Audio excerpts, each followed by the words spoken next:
From the land of sky blue waters, welcome to the Sota Pod. Isha here alongside Seth TOUPAL that will join us momentarily. And I thank you all for joining wherever and whenever you are listening. Guys, we have a big show here today, so we're just going to jump right into it. We have a Cinco de Mayo, no, a few days removed, but this was filmed on Cinco de Mayo special hoppy hour, a longer hoppy hour than you guys are used to. So I hope that you enjoy that. Again, if you're listening on the podcast side of things, highly recommend that you go to our YouTube channel, The Sota Pod on YouTube. Like and subscribe to the latest episode of the Sota Pod that has dropped, and check out the video version of the hoppy hour to get the full experience. Hell, check out the video version of our podcast, the full podcast on the channel, to get the full experience of the show. Then we're going to bring on Seth TOUPAL. We'll talk NHL draft, hockey news, U18s, and more. So without further ado, let's get right into it. Sorry I'm a couple days late, guys. We had our draft show on Tuesday. I had some other commitments on Monday on my second channel, and I filmed way more footage than I expected to going into this one. Now, I hope you all like it, like I said, but again, my apologies. This first segment of the show, the Hoppy Hour, is brought to you by our friends at Northland Vodka, my favorite vodka, ladies and gentlemen, the vodka of the Sota Pod, a great local company. Mark Parrish and the team are awesome people. The product is the best out there, and a percentage of sales goes back into the community, goes back into local hockey. So go pick yourself up a bottle today. Northland Vodka, a proud partner of the Sota Pod. Cinco de Mayo, Hoppy Hour on the other side. First, I'd like to propose a toast to UMD goaltender Alex Stalock. To Stalock! To Stalock! I love that stuff. Been drinking it for years. You know, I heard they recently decided to add more hops to it. You're all hopped out?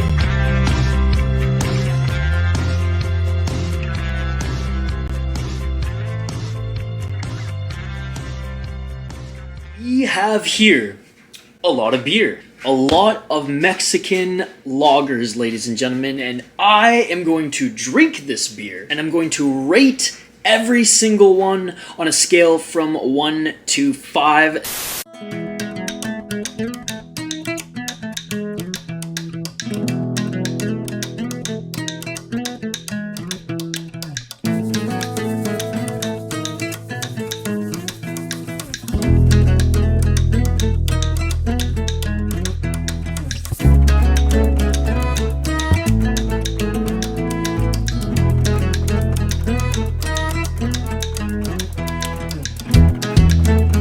What's up, everybody? We are celebrating Cinco de Mayo at the one and true Mexican craft brewery here, actually right in Minneapolis, La Dona Brewery, and it is packed here today.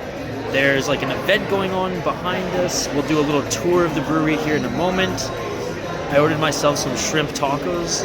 I literally said I was not going to buy any food when I came here because I knew there's a little Mexican restaurant. As soon as I walk in, I'm like, oh my god, I need some shrimp tacos or a quesadilla or something to pair with this beer because it just smells too damn good. But no, there's a lot going on here. It's packed. Happy Cinco de Mayo to all of our subscribers. GQ BBQ, this one's for you. I'm going to talk about what I'm drinking right now, and then we'll review some beers that I take home here in a moment. Enjoy the tour.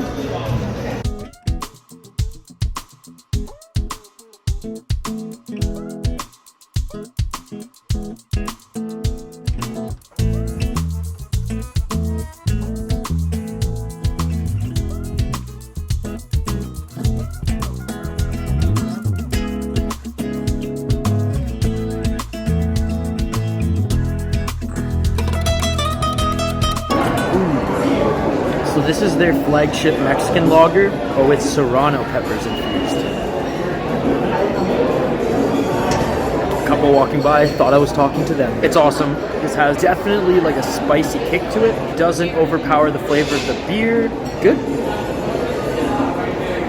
If you can handle spicy beers, especially with a lime in it, it's easy drinking, but if you don't like any beers with like any sort of spice in them, yeah, stay away.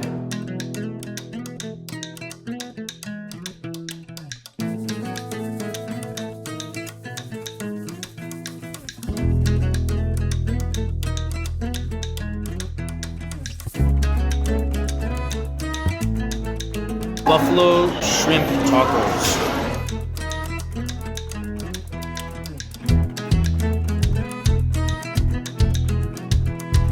Doesn't taste very Mexican, but I'll f***ing take it. They're awesome. Did not get enough napkins. Shuffleboard, no joke. Really good, not authentic Mexican tacos, but can't go wrong with some spicy shrimp.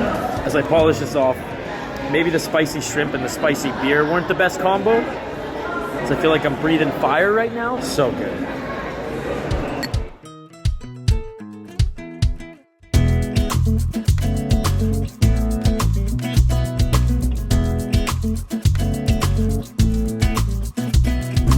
All right, we're heading back home. Picked up the original Dona Fría, not the one that I was drinking that was infused with the serrano peppers, which mouth's still on fire, but I'm excited to try this one here tonight.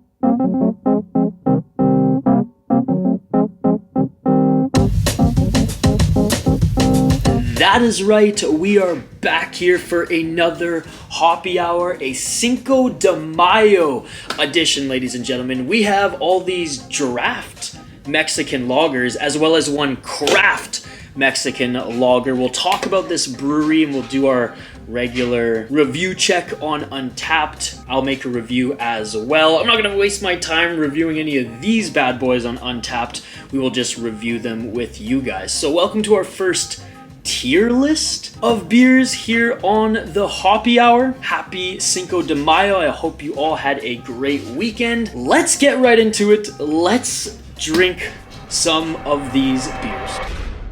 Porque no voy a contestar, te voy a dejar sin el Google Maps pa' que ya no me busques. Vas a tener que rezar pa' que otra vez tú me gustes.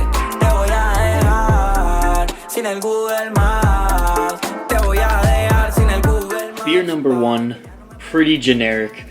I don't know anybody who drinks beer who hasn't had a Corona and lime. Whether that was when you started drinking back in college, high school, whether that was recently on your trip to Mexico, where you can get them for freaking $1 over there, whether you still like a nice Corona in the summer, or if you're like my friend Shane, the only reason you have Coronas is because Swayze made a song about them. Baby, will you be my Corona line? We're gonna start with a classic. We're gonna start with Corona. Soy en mi mente, te saco el dedo del medio. Y ahora me odias después de que anhelaba ser mi novia.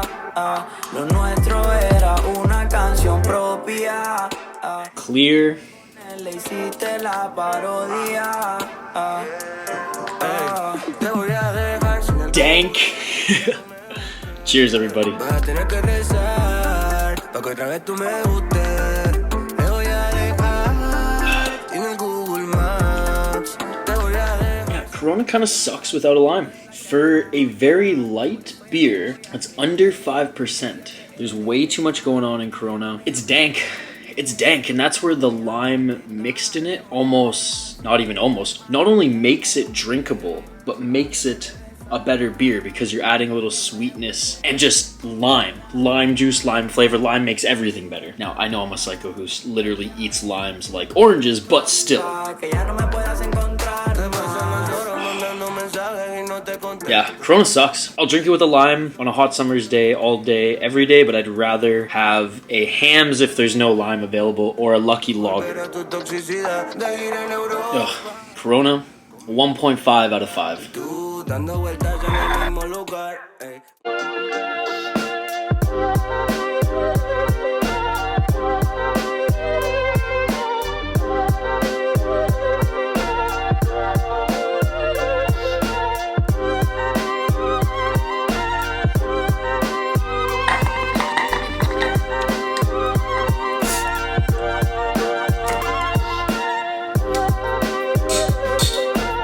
Next, we got Modelo, brewed with the fighter's spirit.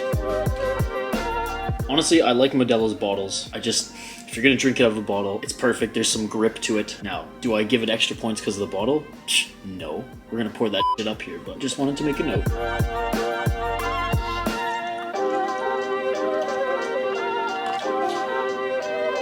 A little bit darker than the Corona.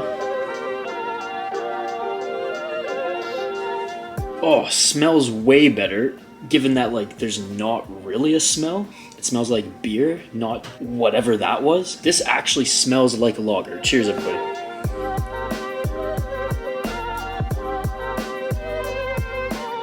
Oh yeah, way better. Now, there's barely anything going on here. You get a little bit of, okay, there's a little bit of an aftertaste. Not dank, not bitter, very crisp. Excellent. You don't even need a lime. A lime would obviously enhance this, but not save it. It would keyword enhance it, where it would save a Corona. I like that, man.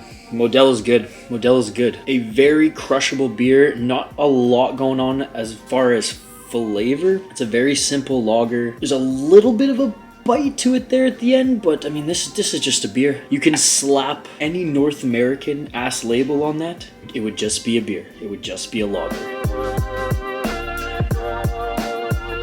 Light, crisp, not a lot going on, easily crushable in the sun on a beach. A solid 3 out of 5.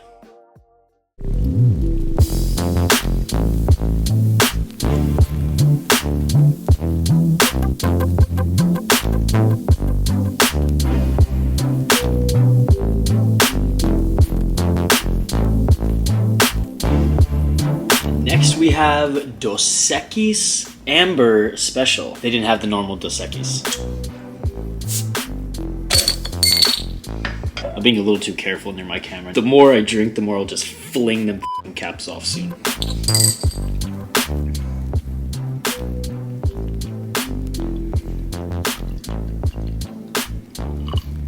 You can see a lot darker, it being the Amber Special. Cheers.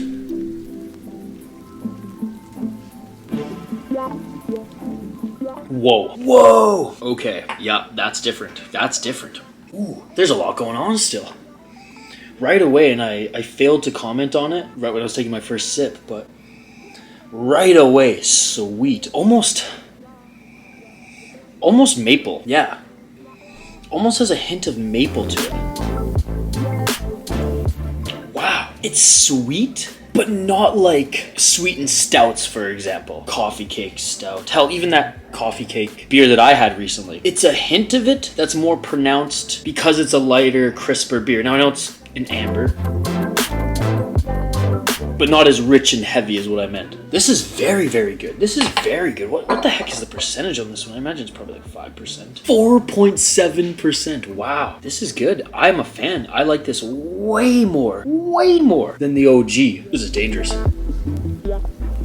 I like this. There's definitely a hint of, again, what I can only describe as maple. A little bit of sweetness. And the reason why I say maple is because, like, when Kyle and I made maple syrup, check out those videos over here, it really wasn't that sweet, but you almost could smell, this is weird to describe, but it almost smelt sweeter than it tasted. Now, maple trees on the West Coast are a little bit different than those out east. The sap actually has a lot less sugar to it, so we actually had to add a lot in the process.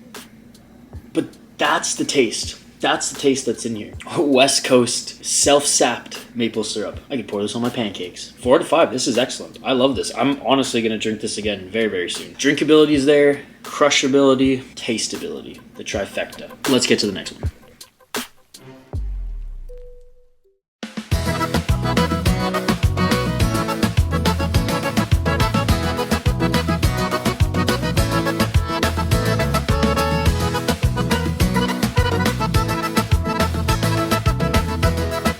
Pacifico. Now, I have never had this before. I just love how simple the sticker is. They've probably been slapping it on here since the freaking 70s or wherever this is from. 4.4%. They have all the health stats on this. Calories, Carbs, protein, 1.1 grams. Funkmaster, there you go. La Cerveza del Pacifico. Pacifico Clara. Very excited to try this one. From what Joe has told me, this is a lot of people who come to his bars go to, even over a Corona, even over a Modelo. So excited to pour this up.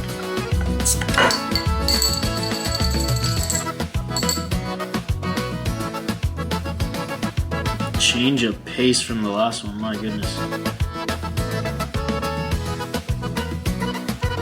Sorry, bad etiquette, bad etiquette. Pacifico. Cheers, everybody.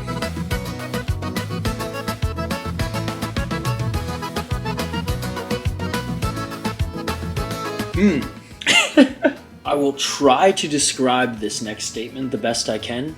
This tastes f***ing Mexican in the best possible way. It's a little drier than the others that we've tried, especially the lighter lagers. A little bit of bitterness to it, but almost like there's a little zest. Almost like there's a little lime zest to it. You don't smell much at all, just like the Modelo.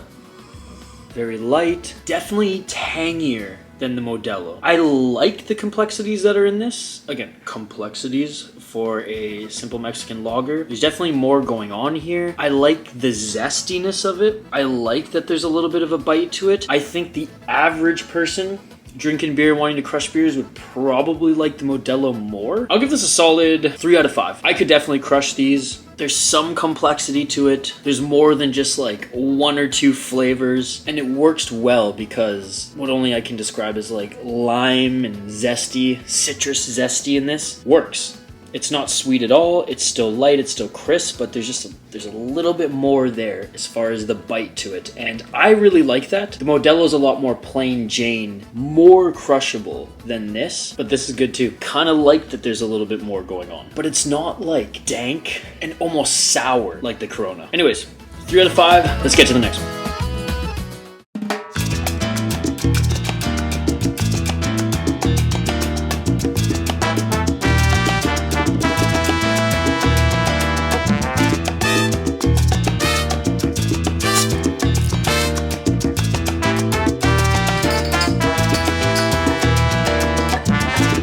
With another Modelo.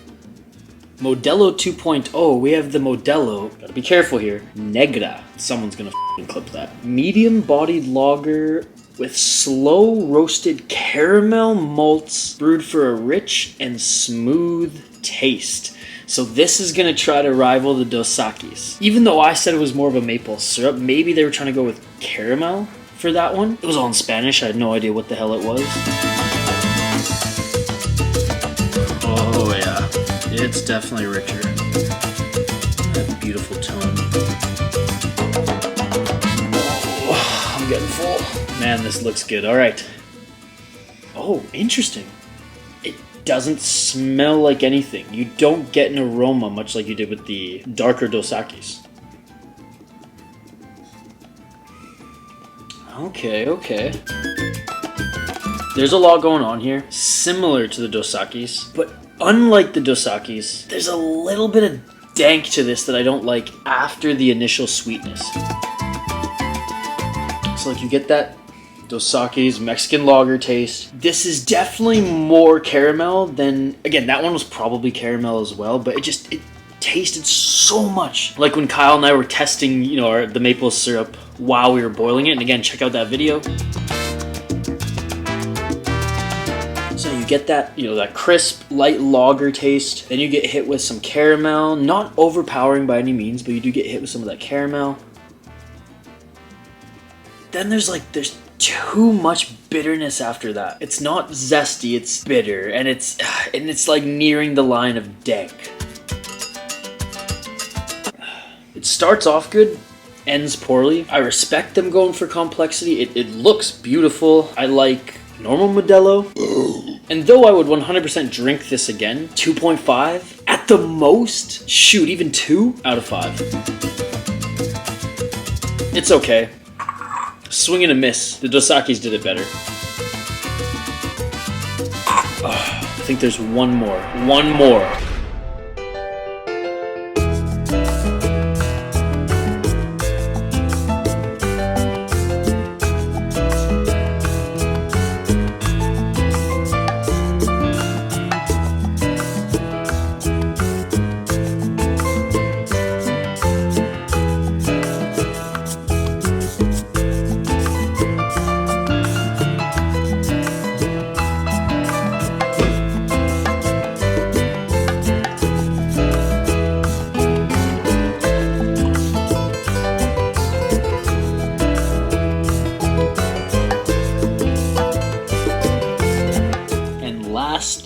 certainly not least, we have La Dona Cerveceria, Dona Fría. We got a crowler for this one, baby. Happy Cinco de Mayo. This one we're actually going to show some love to. This one we're actually going to even rate on Untapped. I'm going to check in and see how the community, you, the beer community, rate this one as well. If you guys are on Untapped, follow me at VI Sports Talk, just like all my other social handles. Let's jump into this, ladies and gentlemen. Coming in at 5.1%. There's not much else to describe it on the can, so we'll save that for Untapped. Love the logo of this brewery. Day of the Dead vibes. Love whenever I can dig into a crowler. Dark, rich, and you know what's interesting, guys, is when I picked up this beer today, I sat down at the brewery for a little bit, had a couple tacos, as you saw in the beginning of the video, and I tried the Serrano version of this one. That's right, the Serrano pepper infused version of this one, and it had a kick, as I described, right? I swear though, and maybe back in editing I'll be like, nah, you were out to lunch or just a little buzzed, but I swear it was lighter in complexion. So I'm interested to see how this one tastes. I had this beer but infused with Serrano peppers earlier today and I really enjoyed it, but I'm interested to see how this one tastes alone. So last beer of the video. Happy Cinco de Mayo. Hope you guys enjoyed this special holiday version of the Hoppy Hour. Look how rich and beautiful this looks. Cheers, everybody.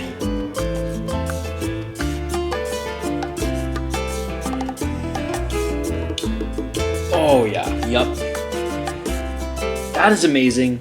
They nailed exactly what they were going for. They nailed it. This is everything that I loved in the Dos Equis darker lager, and it's better than the Modelo. It's almost ironic that we end the segment, we end with this particular beer as we come full circle. Everything that I liked in the other two darker lagers is in this one, and it's wrapped beautifully.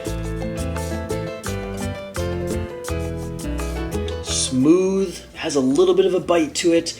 God, it has a little bit of sweetness to it. It's a little bit of zest. Like, it's, man, like I was saying that the Dos Equis was well balanced. Bro, this one is way, way better. Way more balanced, given that there's just a little bit more going on, as that one was subtle and sweet, where this one is sweet and has that extra little kick to it. Not to the level that was in the Pacifico, but I mean, like, this is a little bit of everything we tried. And obviously it's just gonna taste better, taste a little bit more organic, given that it was brewed in a craft brewery, it was brewed recently, not on a freaking industrial line, right?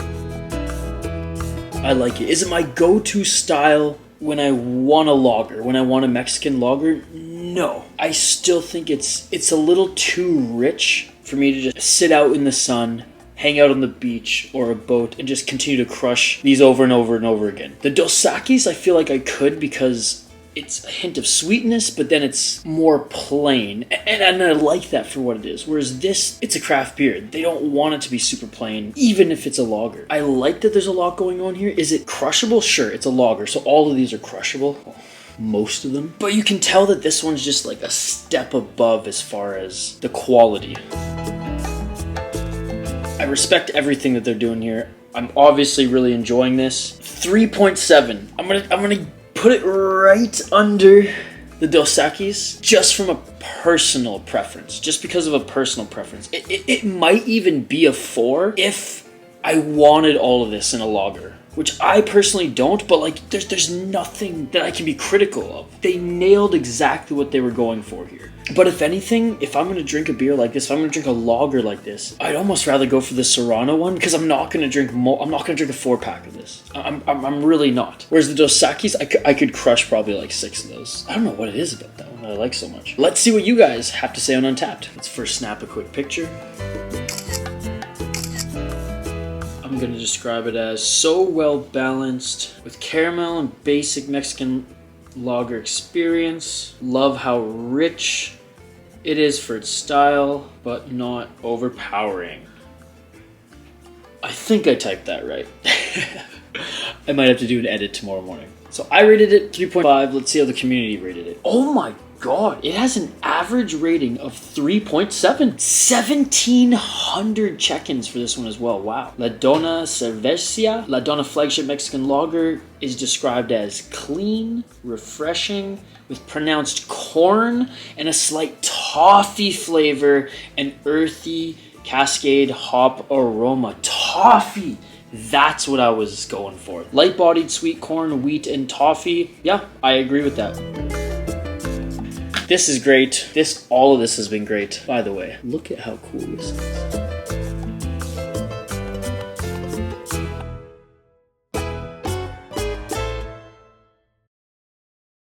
Just before I was about to wrap up the video and film the final closing sequence, Joe had a good idea. And though he just got back from work, he's not gonna be featured in this video. He's going to bed now, but he did mix and match here and challenged me after trying all these beers, 6 of them to be exact, which I almost cleared them all. This is the last little bit of each bottle and can. He actually mixed them up, poured them in different glasses, rearranged them all, and challenged me to see if I could point out which one was number 1, the Corona, since I ripped on it so much, and number 2, the La Dona craft beer, best quality in my opinion. Challenge accepted, motherfucker.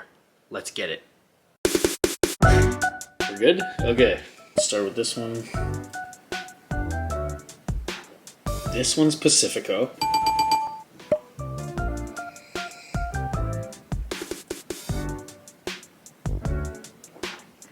Oh, Corona. And you put it in the same glass, you dick.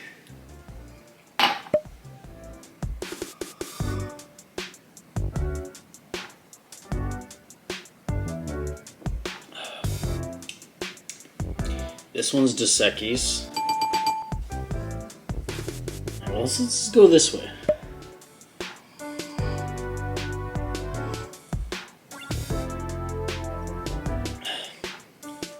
Modelo, since it was the last light one. Which one's the good one? Which one's the shit one? Now that I got a good buzz on, the pressure's on. Right, I'm not even gonna smell them because I'll give it away. They're similar color. Pretty sure we had the craft beer one out of this glass. You already messed with me before putting the Corona in the same glass. You dick. All right.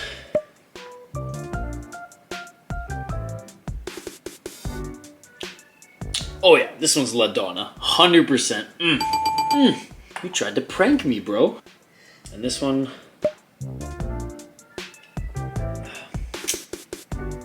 Modelo, not a fan. If you like these beer reviews, if you enjoy the Hoppy Hour series, don't forget to like and subscribe. Ring that bell for notifications so you never miss uploads, so you never miss live streams. Comment what beers, what style of beers you want me to review and taste next. Happy Cinco de Mayo, and I will see you folks on the next one. I get the feeling that you think I'm pretty dumb, but you are not wrong there. I'm just trying to catch you. It was a lot, ladies and gentlemen. It was a lot. Let us know in the comments below if you like the tier lists in regards to the Hoppy Hour, because we can do more of those. Let us know in a review on Apple Podcasts, Spotify, or wherever you're listening if you dig the tier lists on the Hoppy Hour. Seth's waiting in the wings, so let's get right to our hockey talk here. Our hockey segment is brought to you by our friends at 7th Avenue Pizza. 7th Avenue Pizza is the best damn frozen pizza on the planet. Hell, it is the best pizza on the planet, ladies and gentlemen. And you can find it near everywhere. Hy-Vee, Lunds & Byerly, Jerry Foods, and more. Hell, I found it at my local family-owned gas station in their little friggin' camper cooler where they sell corn dogs, ice cream, and 7th Avenue Pizza. It's everywhere. It's invading as it should. And hopefully it puts Domino's out of business. If your grocery store doesn't carry 7th Avenue Pizza, ask them why, or hit up the team on social media at 7th Ave Pizza. Matt and the team are totally responsive. They'll let you know where you can find it in your area and what new stores they're getting into seemingly every month now as well. Great local product, great team, amazing people. 7th Avenue Pizza, the best damn pizza on the planet, and a proud partner of the Sota Pod. Seth on the other side. Let's talk some hockey. Seth, we are back for a Cinco de Mayo edition. I know this is dropping on, what is 6 in Spanish? Sies? Seis. Yeah, I'm embarrassed that it took me a second to figure that out since I took like 6 years of Spanish. I'm from Canada, so I only know French. But I know this is dropping on Seis, which is cease in Canada, so I probably, or in Canada, in French, so I probably just should have known that. But happy Cinco de Mayo. Hope everyone celebrated responsibly, but had a great weekend. For those of you who just watched the Hoppy Hour, hence the sunglasses, we're going shades inside here today because that one was a doozy. So I hope you all enjoyed that. We have some hockey talk to get to, Seth, but before that, how are you enjoying this beautiful weather? I mean, spring has sprung, man, and summer is is just around the corner. It is. I definitely was looking forward to a chance to just kind of reset this past weekend. Mission accomplished. Got to see the Timberwolves take care of business against Denver. That was sweet. Crazy game 7 between Boston and Toronto. Oh, it's Christmas. And we got another one as we're recording this. It'll be starting later, Dallas and Vegas. So not a bad weekend for game 7s and for postseason, and for just an amazing, I got my patio door open. A+ weather. Speaking of the playoffs, isn't it weird? And I can't recall a time where they maybe have done it once or twice, but they certainly don't do this often, where there's a second round game going to be played on the same day as a first round game still playing out. That I do not like that. I'm not gonna. It's weird. It's like the first round has to wrap up before the second round starts. Like, I don't. Do you agree with that? And can you recall a time where they've done this recently? I can't. I don't think they did this last year. No, it doesn't happen often, but I'm 100% with you. It's a sequential thing. You gotta make sure that you got all of the games for round 1 taken care of. You could easily have started this game on Monday. But yeah. I think the NHL just didn't want to force the Rangers to wait as long as they already had. Once the series with the Islanders got taken care of, they said, okay, Hurricanes get a little bit of a chance to reset, but the Rangers are ready to go, so let's get this thing going. But let the rest of the series let the rest of the series play out. Now I say that. Well, could they not have done it on Saturday? They could have. I think you obviously the schedule. Maybe there's scheduling issues with the network and broadcast. But I mean, as we're dissecting it here, that must have been a possibility. Well, and you know what it is too. Now that I think about it, it's because the New York Knicks are still alive in the NBA playoffs. That's right. That's exactly why that played out the way that they did. Although I gotta say, this Rangers Hurricanes series has potential to be fantastic. Fire. These two teams this is intense. It's an intense game 1 so far. Rangers leading 3-1 at the time that we are firing this up.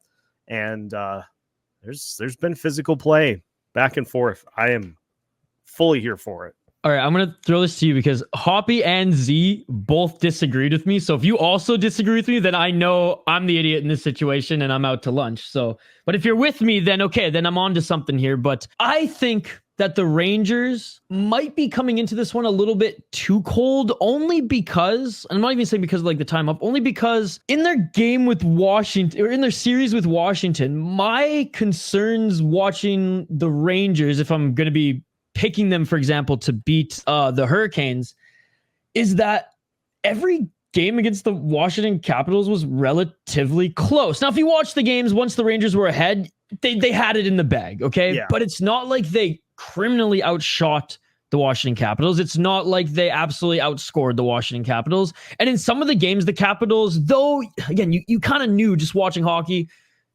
like we do so many times, throughout the year and during the playoffs, like you have that feeling you're like, okay, the game is probably going to end this way, barring something crazy happen. And crazy things can happen in hockey. That's what's so beautiful about this such high paced and really, really fast sport. The Rangers did take care of business. They swept the Washington Capitals. But if they would have done it a little bit more dominantly, I would have been a little bit more, I don't know, I guess, comfortable with them in this series. The fact that it wasn't, I can't believe I'm saying this, but like wasn't as easy as I predicted it to be for them is a little concerning to me, because though the Islanders did, beat the Hurricanes in one game and kept some of those games relatively close, especially the first game. I have all the confidence in Carolina, because I think obviously the Islanders are way better than the Capitals, and they showed that they were way better than the Islanders. Whereas despite sweeping them, the New York Rangers in that series didn't exert the dominance that I expected. Now, am I out to lunch here? After this verbose tangent, am I out to lunch here to give Carolina the edge just because of what I've seen in comparable to both the series and them being the more dominant team against a better team than the Washington Capitals? And you can be honest. I think I still go with the Rangers, because I just think they have. I think the matchup that it comes down to in this series is the goaltending, and Carolina just does not have somebody that can match up with, say, Igor Shesterkin. And so that would be kind of the way I would lean. As far as the rest versus rust goes, I would probably agree with you any other time other than this one, because of the fact that the Rangers have a bunch of players that legitimately needed a few days to heal up heading into round two. And so some of the fact that round one wasn't a convincing sweep is because those guys are dealing with injuries. But, it's interesting too. I think as weird as this sounds, I just think the Capitals gave a better fight to the Rangers than the Islanders did to the Hurricanes. And yeah, no, that's fair. That may not necessarily be anything that the Rangers did poorly. I think the Capitals, I think they were a surprise in that series. They had nothing to lose playing the President's Trophy winners of the regular season. They gave everything they had, and the fact that they did all that with just a ghost of Alex Ovechkin is, I think, even more impressive. No, for sure. I didn't even think about that as part of the equation there. I wasn't even like looking at it through like, well, maybe we should give some credit to the Capitals. It was just like, Rangers, why the fuck didn't you beat the piss out of them? Oh man. All right. Well, speaking of the second round, speaking of the playoffs, I know we still have, which is just crazy, one more game going on in the first round here, even though the second round is starting. But so I guess we'll just skip Dallas and Vegas until next week. But we'll just skip that one. We'll just skip that one. Good luck to whichever of them advance going up against the Avs. Good luck with that. I mean, if it's Dallas, I'm riding with Dallas the whole way. I know Minnesota Wild fans hate me for that, but I bet on them to win the cup this year. So let's go. Let's go. Ride or die, baby. Ride or die. I'm so thrilled to see them come back in that series, because I was so scared after the first two games. But anyways, okay, so we'll skip that one. Yeah, good luck to either Vegas or Dallas to take on the Colorado Avalanche, because they are for real. Vancouver, Edmonton. Vancouver kind of has DeSmith. He's, I don't want to say being held together by glue, but he definitely has some Band-Aids on right now. But the young Silov has actually been pretty good. He's actually been pretty good. The 23-year-old sixth round draft pick just a few years ago. He played a ton of time in the AHL, and though he hasn't been outstanding, he's made the saves he needed to make, and he kept the Canucks in it when they needed to be. Even in losing games, he wasn't ever the issue. And DeSmith, when he got some time, even though he is facing some injuries and playing a little banged up, again, he made the saves he needed to, and man, that last game 6, right at the last 3 minutes, 0-0, Canucks gets one. They take a stupid penalty with 30 seconds left. I was thinking in Canucks fashion, they're going to blow this. They didn't. On to round 2. Relatively goalieless. Seth, how do you see this series playing out? Well, the fact that they're relatively goalieless then makes that a wash between them and the Oilers. All kidding aside, Stuart Skinner had the shutout. This is going to be a fascinating series because it is getting to that time of the year where we start to see things go wrong for the Oilers. They've had no trouble really getting past the first round for the most part. It's the subsequent rounds that provide issues for them. Will that be the case against this Vancouver team that has now kind of gotten the taste of the postseason? Like, they got the taste in round 1, they won. So now it's like, let's go get a little more. It's such an opposite team to play to. Whereas Nashville like corralled the net, block shots, and Edmonton's just like, go. Yeah. Spread out, go, move the puck up the ice, quick bang, bang. Fast plays versus Nashville. I'm not saying Nashville's slow, but very much like more tactical and way more defensive.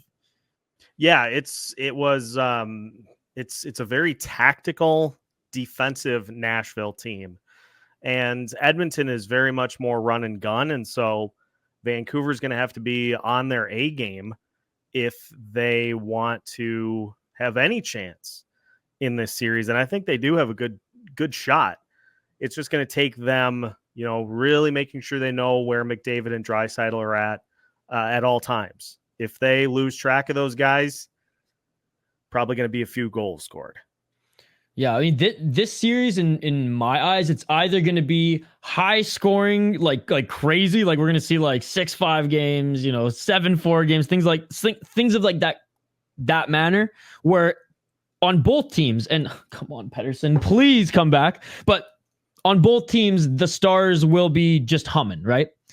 Again, if Pettersson comes back, then all the stars, but most of the stars will be buzzing on both teams, or those lines are going to be matched up together, somewhat neutralize the scoring, and we're going to see which team has the better depth in this playoffs. Not the better depth like overall, but who's gonna come up clutch down the roster.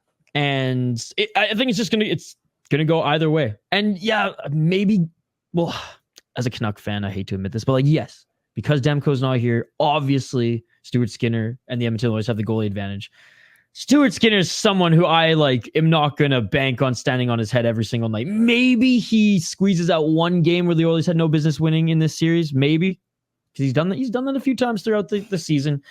But overall, this is either going to be high fly offense from both teams, or I think, the top lines are going to be matched up against each other, and we're going to see the depth come clutch. And who on what side, I don't know yet.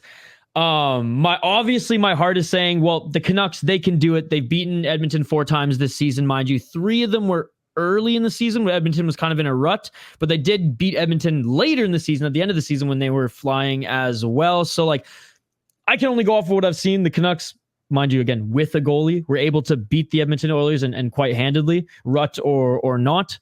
But without a goalie, it's just fucking tough, man.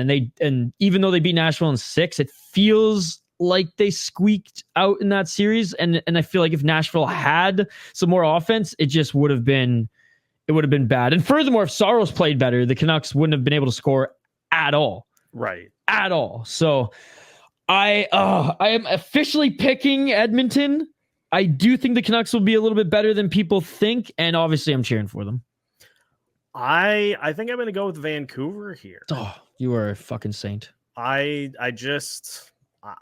think if they I think they got some confidence at the end of that series that they can win with the goaltending that they have. It's not necessarily an unknown. Now, is it sustainable? That's a fair question to ask, but I just kind of like the team depth scoring wise that Vancouver possesses. If they can hang with McDavid and Draisaitl, I think they get a good shot. Yeah, it's going to be a fun series regardless. It's going to be a fun series. Will. And dude, I always knew there was like a Canucks and Calgary. I don't even want to say rivalry. It could because like when I was growing up, the Canucks just beat up on the Flames like my whole life. So it's just like Flames are always just like, "What's up, little bro? Like, you want to play some hockey?" But for some reason, there's always just been like Canucks and Calgary, a little bit more tension. I never used to feel it with Canucks Edmonton ever. It was more like Canucks Calgary had that little bit more of like Western team rivalry. Obviously nothing like the Battle of Alberta, but online right now, and like once there was even like an inkling of like, okay, Edmonton's going to get past LA, Canucks are going to get past Nashville. Just a couple games into the each respected series, like Canucks fans and Edmonton fans in person on the streets of Edmonton and Vancouver, hell, even in Toronto, there were some Edmonton and Canucks fans who were there caught beefing in the Toronto scrum, just watching that game yesterday. And so already the fan base from the Edmonton Oilers and Canucks are going at it online, in the streets. It's crazy, man. So this one's going to be huge. This one's going to be huge. And it's just so funny. Everyone's like, oh, well, the Canadian team going up against Canadian team. That's just, less of a chance for Canadian team to win the Stanley Cup. Dude, I don't give a fuck if a Canadian team wins the Stanley Cup. The only team from Canada I care to win a Stanley Cup is the Canucks. Like, I think there's a lot of people south of the border who think that, like, Canadians care about the other Canadian teams. We don't, dude. We care about our team. That's like saying, like, that like, because they're also an American team, that Seth's going to be rooting for the Avs. Like, it's the same example. I know there's less of them in Canada, but it's the same. It's like, no, what? Excuse me? Like, absolutely not. So, yeah. So that burn that everyone keeps trying to throw my way. Oh, well, there's not going to be another. I don't give a shit. I only give a shit about the Vancouver Canucks. If anything, I was hanging out with Hoppy and some of his friends and family yesterday. Seth watching the Bruins and Leafs game. I was the only Canadian there. And I was celebrating more than anyone. I was popping bottles when the Toronto Maple Leafs lost, and everyone thought it was hilarious. Some teams you just root against. Absolutely. All right, next, Boston, Florida. What are your thoughts on that one? This is going to be a fight. Boston is, honestly, I was floored by just how timid Boston looked, especially in Game 6. They don't look good. They did not look good at all in Game 6. They did what they needed to do in Game 7. But, man, they're going to have to be a lot better against Florida. Florida's an animal. Like, they have so much that they can throw at you. They're physical. This is going to be a fight for Boston. Ultimately, I don't think they have enough to get by the Panthers, but it wouldn't surprise me if this goes 6 games. I'll say Panthers in 6, but Florida is now going to be rested. Boston is going to be bruised from a physical 7-game series against Toronto. I think the Panthers take this one. Oh, I got Panthers too. Absolutely. They just do everything better. Their defense is better. Their goaltending is better. Their offense is deeper. Like, yeah, maybe they don't have that one Pasternak type player who's just like 100-point guy every year, talented as hell. But I mean, Matthew Tkachuk's pretty much that. Reinhart has been that. They have Barkov, who's unbelievable, and a Selke trophy finalist again, which we'll get into that topic later in the show in this next segment as well. They're just so good, and they looked so dominant against one of the best teams in the league and one of the more high-flying offense teams in the league outside of the Edmonton Oilers in the Tampa Bay Lightning. And they, for the most part, made it look easy. I think they're going to sweep Boston Bruins, dude. I think 4-game sweep. They're going to, like, Tampa, well, that's what I just said. Tampa was a less battered, harder matchup, and they relatively made it look easy. There's something going on internally with the Boston Bruins. Now, maybe winning that first round is the switch they need to turn it on 100%. I can go down that conversation, down that path as well, but they seem bruised and battered. The goaltending looked good in the last 2 games. I'll give them that. The goaltending looked good in the last 2 games. Goaltending for Toronto honestly looked good as well, as kept it close, kept it tight. So I'm not going to be super critical on that for Boston, but Florida's goalie is like Bobrovsky's on another level right now. Everything just seems to be clicking for Florida, and the fact that Tampa was just so much better than the Bruins.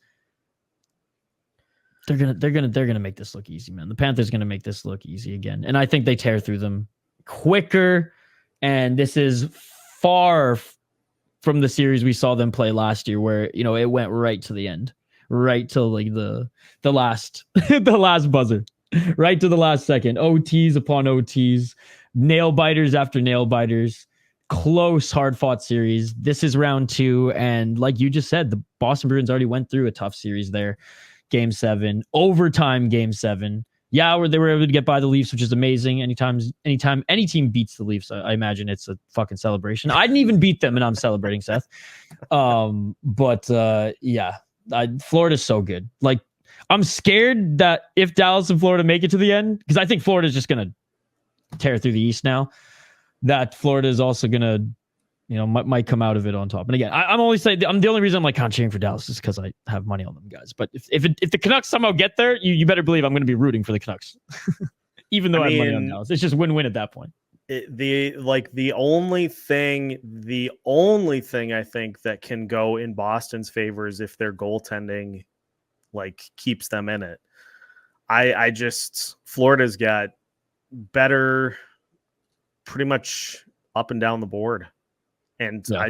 I don't know. It just feels like Florida, like it's going through like a full boxing match and then having an opponent that has not yet fought step into the ring. And then you got to try to muster something up for fight number 2.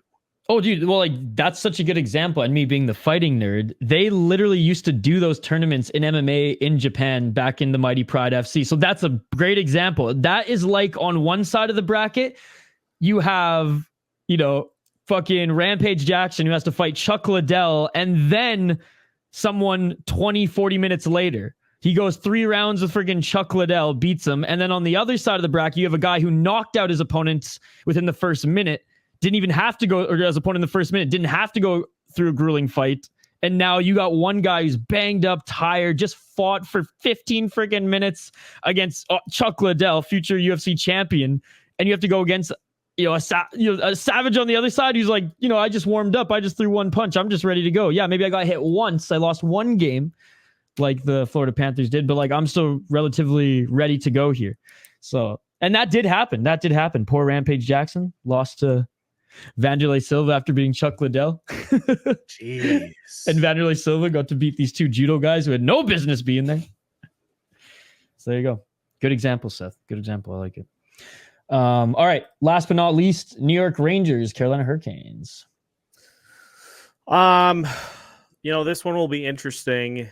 I think Carolina has the depth to be able to contend with the Rangers that way. And obviously both teams are incredibly good at special teams. Is Carolina's goaltending going to be able to hold serve with Igor Shesterkin? Like we know what Shesterkin is capable of in the postseason. Is Freddie Anderson or whoever is in net for the Hurricanes going to be able to keep that battle close? Yeah. If not, this could be Rangers. This could be Rangers in 5 or 6. I'll say Rangers in 6. Okay. I got Carolina in 7.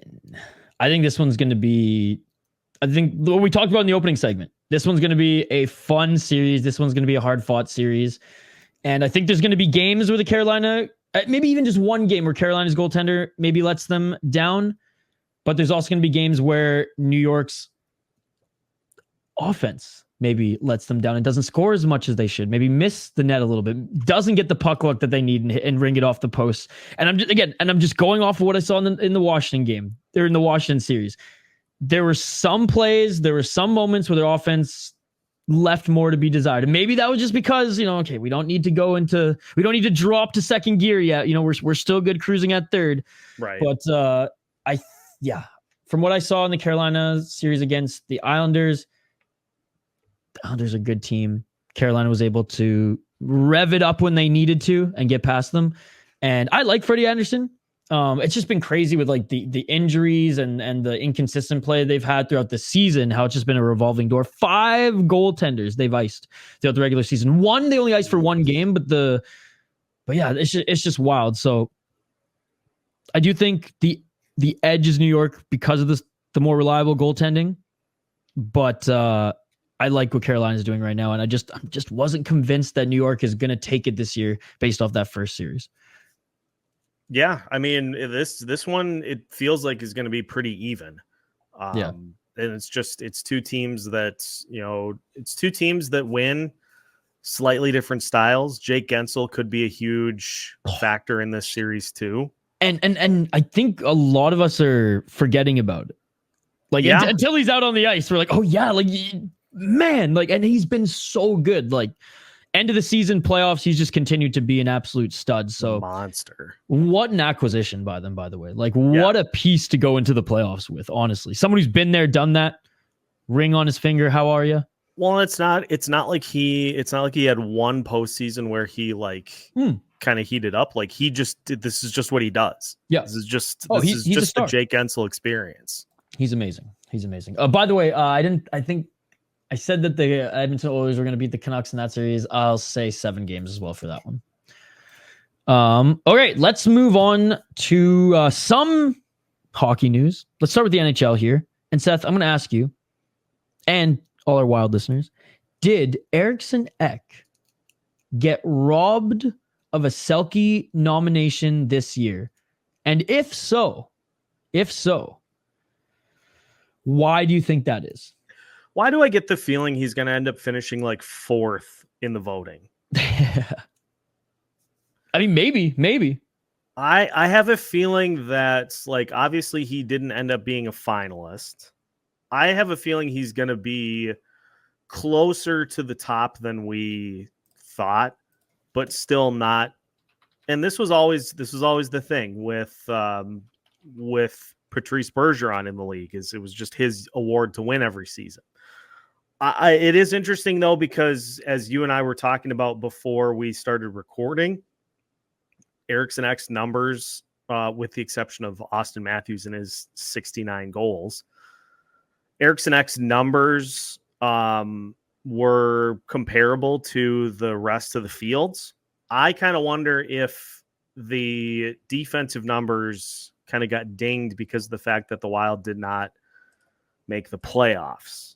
I wonder if that kind of factored in to this whole equation. But he's got to be considered a high quality, if not elite, two-way center. Like I think Eriksson Ek has taken massive leaps offensively, but he's always been good defensively. That's always been his bread and butter up until the last couple of years. And so maybe people assume that because the offense is starting to come around, that the defense just isn't as strong, but it's always been there. Oh yeah. I think he's one of the best, like, all around complete players in the league, right? Yeah. He's still a different type of game because he leans a little bit more on the defensive side, like create space and or get in front of the net and clog space for the opposite, or for the goalie, right? On the opposite ends of things. But that's kind of like Mark Stone, who is not known for any one particular aspect of his game, or maybe picking pockets and stealing pucks, because he's one of the best at doing that. But you know what I mean? Like, he's very much good offensively when he needs to be. He's good at setting up the puck. He has a good shot, and he's very good two-way as well. And neither Stone or Ek are like the quickest guys either. Although Ek, like, once he gets a couple strides, he can get going. But those first couple strides, like, neither of them are like explosive. But that's something like the game he plays, and I think that's just so valuable for your team. Now, I went through some of the analytics, and a lot of even our listeners here are way more into analytics and understand them more than either you and I. But upon looking at some of them, Seth, do you think that Matthews, Barkov, and Jordan Staal, I guess he's the only one really left, so yes, Jordan Staal, do you think, again, they are the big three deserving, especially if Ek is just right outside of that conversation, given some of their fancy stats? I would tend to lean just off the top of my head as to really questioning the case of Jordan Staal compared to Eriksson Ek. Like, I don't question Barkov because he's always had a reputation as being just an immensely physical presence. Matthews is interesting because you just assume with all the goals that he scores that he's kind of a one-trick pony, but turns out his defensive metrics actually are really solid. So I would say of the three, there could probably be a case made as to Eriksson Ek getting into the finalists in place of Jordan Staal, especially. Yeah. No, for sure. And Jordan Stahl's possession metrics are good, as you guys can actually check them out. They're pretty good and easily like readable and laid out on Hockey Reference. Obviously, there's better sites if you guys want to do deep dives into them. But across the board, like Jordan Stahl's, like, his rate metrics, his possession metrics, they're all similar to that of Barkov and Matthews. But some of the more simple ones aren't, right? Like 28 giveaways, 41 blocks, 25 takeaways on the season for Stahl, and he was a minus 14. Whereas you look at Barkov, 61 takeaways, 50 block shots, only 31 giveaways, and he was a plus player on the season. Austin Matthews, plus player on the season as well, 54 giveaways, 85 takeaways, a whopping 93 block shots on the season by Austin Matthews. Jeez. And then you look at Eriksson Ek, right? 17 giveaways, 37 takeaways, 55 block shots, the least amount of takeaways or giveaways in that big three, which I think is huge. And he was a plus 18. So again, the voters must have really dug into the possession metrics, which Stahls are just slightly above Eriksson Ek there. And maybe some other analytics that, again, I'm not the biggest analytics guy. I'm a little, I draw from them a little bit. Yeah. But they must be really leading on to those, because those more eye test, surface level stats. I mean, just simply, I think Ek deserves to be in the top three, whether he wins it or not. I do think he should be there in place of Jordan Staal. Because at first I was like, put him in place of Matthews. But then I started to do some digging on Matthews. Like, oh shit, Matthews' possession metrics are unreal. And holy fuck, he has 95 block shots and like 85 takeaways. Okay, yeah, no, he definitely deserves to be up there. But no, I'm not even like being Minnesota biased here. It really surprised me to see Jordan Staal in there over him. And like I said, when I first saw Matthews before I did a little bit of a digging there. Yeah, it's I'm just going to be interested to see the voting breakdown because I mean, I would say Barkov is probably the front runner, but yeah. I guess we'll find out. Yeah. Watch Stahl win, and then we'll just be like, well, what the fuck do we know, Seth? What do we know? Like, all right, I guess. I'm going to have to text Joe Smith and be like, all right, like, what is going on here? What did I miss? Oh my goodness. By the way, speaking of Joe Smith, go check out Fellowship of the Rink. It drops every Wednesday wherever you get your podcast apps. You can find it on its own feed, Fellowship of the Rink, or on the Sota Pod. Hoppy and Joe Smith of the Athletic Minnesota. We're going to guest every week. Wild players, Gophers players, PWHL Minnesota players, and writers and other media folk as well. Wes Walls and Michael Russo being the last two guests, which were awesome. And we post clips of the podcast as well as the full episode on YouTube as well. So go check that out. Seth, every week we're talking a little bit more about the IIHF World Championships that are going to be starting here in 5 days. That's right, May 10th. The rosters aren't complete yet, but more big names, young and old, are flying to Prague to join the mighty US of A. Kevin Hayes, Phil Kessel, and Brock Nelson are the three recent names to join Team USA. And younger players include Will Smith, Ryan Leonard, and Trey Augustine as well. What do you think about that crop? And with that addition, in addition to what you've already seen the roster play out to be, Seth, from last week, how are you feeling about the American team competing at the Worlds? I mean, they seem pretty fucking stacked, to be honest. USA is going to win it hands down because they have the leader now in glizzies per 60 in Phil Kessel. Like, honestly, if he just is brought in as more of kind of the vibes guy, like the plays sparingly but just crushes hot dogs and just kind of keeps the team in order, that's well worth having him come in to be part of this roster. And that, by the way, like I saw that and I just got a huge laugh out of that, because that is the Wilds could never. Phil Kessel was the elusive, the one that the Wilds could never get, and now Bill Guerin gets him for the Worlds roster. I just get a kick out of that. It'll be fun to see how this plays out, because you got to feel like the US, the roster that they've put together, they've got to be the or one of the favorites to win the thing.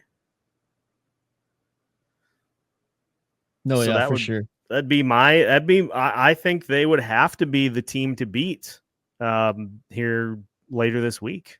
Yeah, like Canada always has a chance. It's just kind of like what Canadians actually want to go. Like Crosby hasn't said if he's going to go yet or not. Bedard's going, which is sweet, but like he doesn't have he has World Juniors experience, he has a U18 experience, but he doesn't have like playing against men at the world level, which I think he'll do outstanding. But again, yeah, the American team is fucking stacked. Some of the European teams are good as well. There's a few more Czech players who went, but yeah, we'll do a deep dive of the entire roster once it's posted. I think they have to have the roster done by like today, Monday, where this is dropping when you guys are listening, or Tuesday.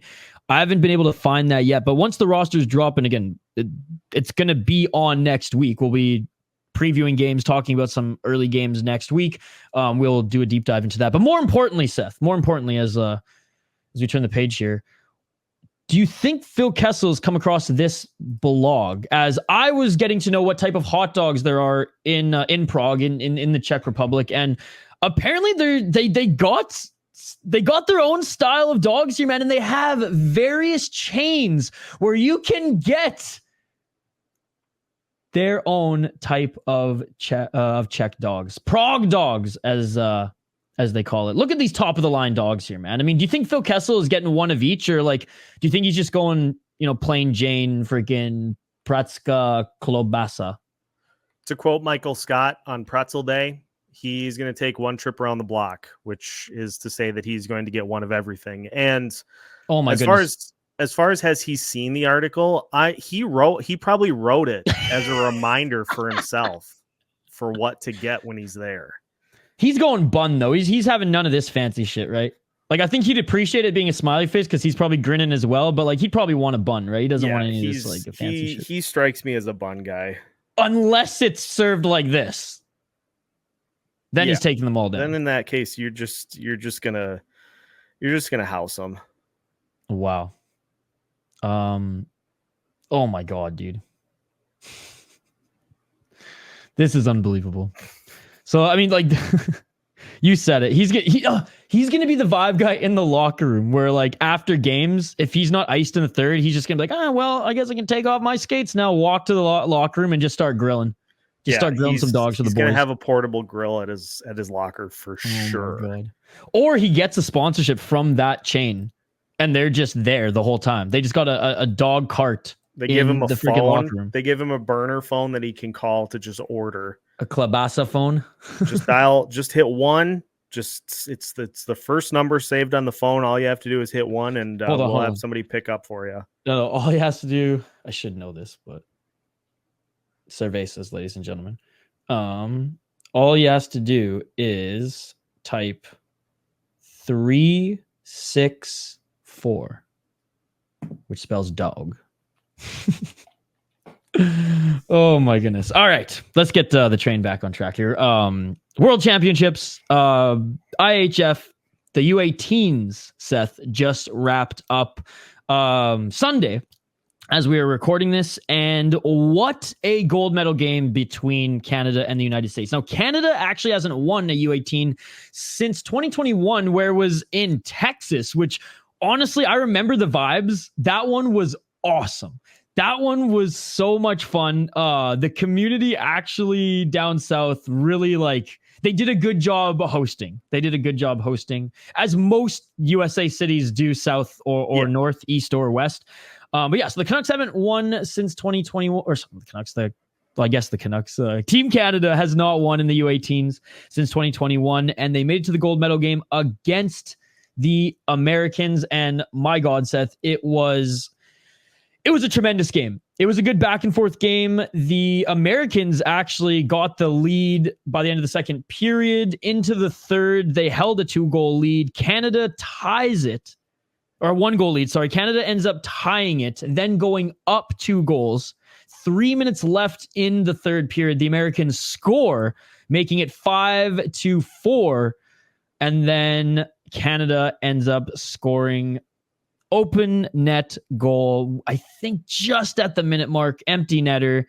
And they make it 6-4. Canada taking this one. Huge comeback, as like I said, they were down 3-2.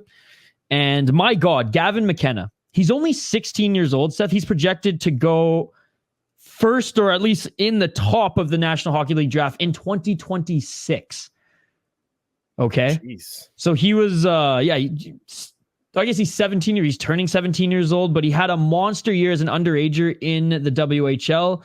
And yeah, my God, he's 2 more years till he's even going to be drafted into the National Hockey League. And they might bring him in as, that little 16-year-old playing at the World Juniors for Canada this year with bucket and all, kind of like what they did with Bedard and, McDavid their first years, because this kid is special. So yeah, scoring a hat trick in a gold medal game at the U18s. Just unbelievable stuff. So, big shout out to Canada, and also big shout out to the Americans getting the, obviously, you don't win the silver medal, you lose and are awarded a silver medal, but the Americans and the Canadians are ripped through this tournament, man. And the Americans, honestly, they scared me. They had me sweating for most of this game. And I know you were streaming a little bit. You're doing a Locked On stream, as you do every single Sunday. So folks, go subscribe to Seth and on YouTube. Check it out. The podcast is there, daily content and streams every week as well. But did you catch any of the game, or were you keeping some tabs on it, or were you getting your updates from me in the chat? I was getting my updates from you in the chat. Fair enough. I think out of everybody, Z was probably the only one. I don't even think Hoppy was watching the U18s. I think Z was the only one watching. That that definitely fits. That definitely fits Z if he was indeed the only one paying attention to it. All right, so Gavin McKenna, yes, still 16 years old. And what's awesome, he's out of Whitehorse, man. That's north. That is freaking northern Canada, up in the territories, man. 61 games played this year as an underager in the WHL. 34 goals, 63 assists for 97 points. 16 years old, 61 games played in the best major junior hockey league, that is the WHL. Jeez. Insane, dude. Absolutely insane. They're video game numbers. Yeah, and it's like Medicine Hat was a good team, but he led the team. Like, there was another 90-point player and there was an 85-point player. The 91-point player was a 19-year-old. Andrew Basha, by the way, 17-year-old who put up 80 points. And the next one was another 17-year-old who put up 62 points. But he was running the offense, man. Absolutely running the offense for Medicine Hat there and the Tigers. And again, Whitehorse, man, like that is... it's the capital of the Yukon territory, because Canada has both provinces and territories. So that's way up north. And the population of Whitehorse is 25,000. And that is like pretty much most of the entire territory. Like, there's not much other than Whitehorse. A lot of indigenous communities up there, quite literally, some of them still not living in igloos, but have igloos for storage and other things like that. So it's wild, man. It's wild because you don't see many players come from there, because there's just not much competition. There's not the population. There's not the resources. Fucking milk's expensive up there. It's like $20 a gallon. Like, it's insane. But yeah, so just cool to see, and I'm very excited to see this kid's progression. And yeah, 2026 though, man. I feel like this is like that new Bedard that we're talking about. 2 years out, but like already making some noise. Jeez, we're already getting to that point. Like they're already starting to do mock drafts. Oh yeah, and I mean Z and Hoppy are already talking about him. We'll have clips of him and of them talking about him and highlights on YouTube before anybody. So 2 years later, we'll get views on them. Oh man. Well, that's pretty much everything I had, Seth. Anything else National Hockey League you want to get into here? Because I think you had a couple things.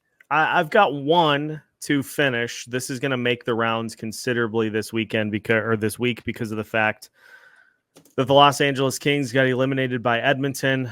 There is real steam. It's not just some unverified account on Twitter putting this out there. There is real steam that the Kings are at least thinking through the possibility of buying out Pierre-Luc Dubois 1 year into his 8-year extension. Wow. Which would mean if they do it, it would mean that he will be on the books in Los Angeles until 2037, 2038. Yeah. Bobby Bonilla type shit. I made an episode stating the pros and the cons of trying to acquire Pierre-Luc Dubois. It has since been redacted. No, it's still up.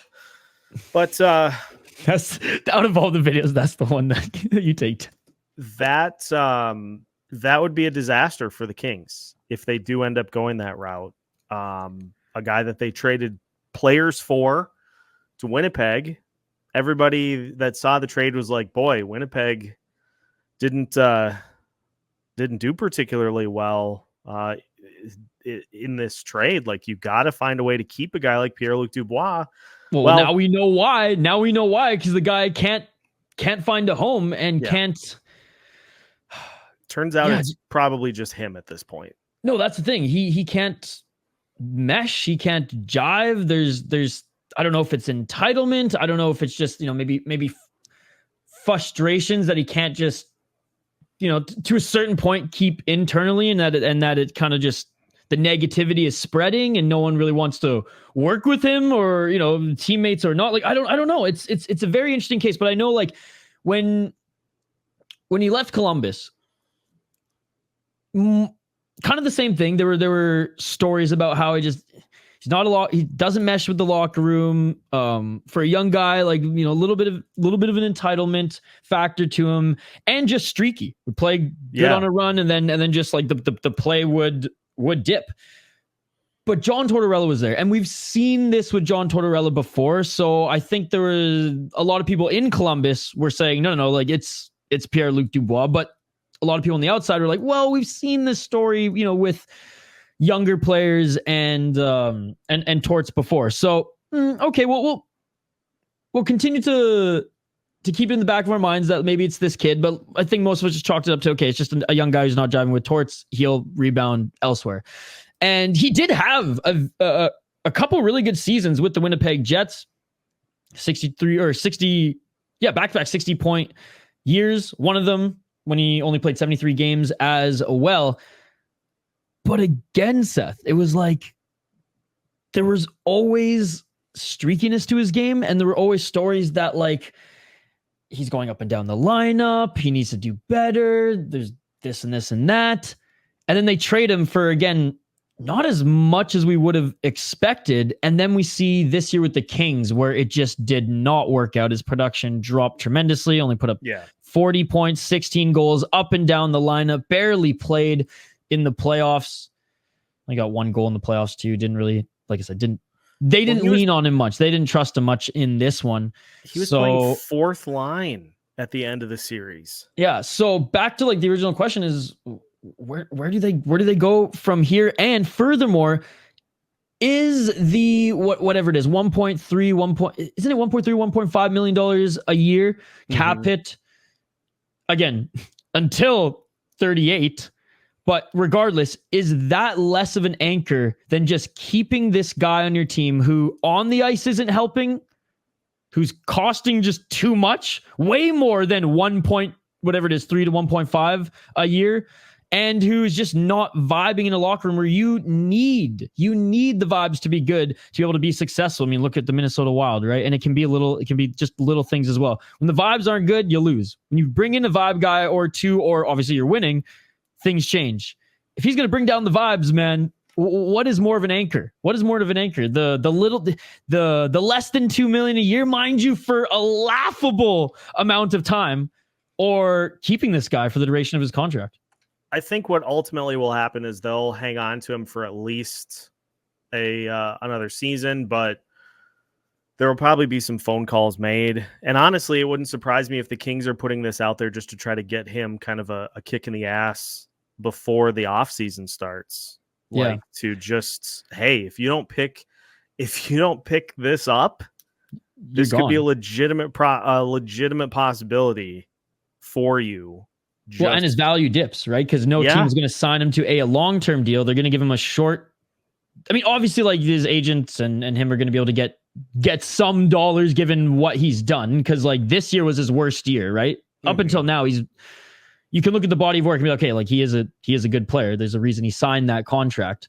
But if he does get bought out, that's going to damage his value. It's going to be hard to, again, find term anywhere, given, again, the exit from Columbus, the exit from Winnipeg, and then if he does have the exit from LA.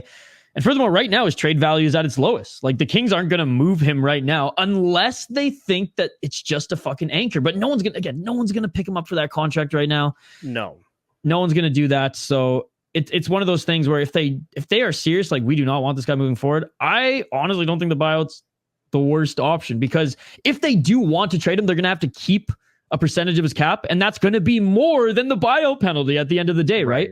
So yeah, they would have to retain. You'd probably have to retain 50% to even. I was going to say like 40 or 50, and that trade's not going to happen after 1 year, right? Of into the deal. At that point, is it even worth trading him if you're retaining? I was like, it's 50%. Just worth buying him out, because you're not going to get much in return anyway. So just buy him at that point. So I'm leaning towards what you suggested. Keep him one more year, see what happens. But kind of make that, maybe threat's the wrong word, but nudge a little bit and be like, yo, this is a fucking option. So earn your contract, or play to the contract. This do is your job. A wake up call, hopefully. But hopefully, I mean, you're talking about a guy who has exhausted 2 different stops. So at some point, it's just the player. Yeah, for sure. Especially with, like, the leadership that's on that LA team. I'm sorry. Like, if you're, I don't know. It's just, if you can't get along with Anze Kopitar, like, good luck. No, for sure. That's just crazy. 38, man. Like, that just gives me PTSD Canucks fucking capture vibes. But man, like, we're finally out of the Louis Eriksson nightmare. That was rough. Oh my goodness.